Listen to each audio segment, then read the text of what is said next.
Hai semua, kami nak kongsi kenapa foliar ataupun semburan daun jadi pilihan yang senang. Jadi semburan foliar sekarang merupakan satu pilihan yang viral dan sesuai untuk pengguna hobi home gardening di rumah sebab ia praktikal.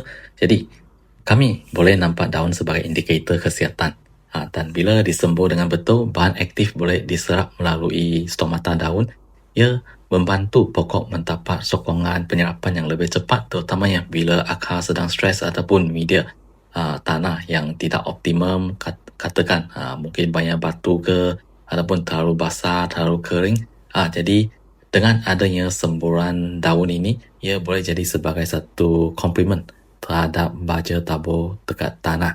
Jadi sedikit tips, kita sembur pagi ataupun lewat petang. Jadi kita fokus kalau boleh atas bawah daun, ia akan bantu penyerapan yang lagi optimum.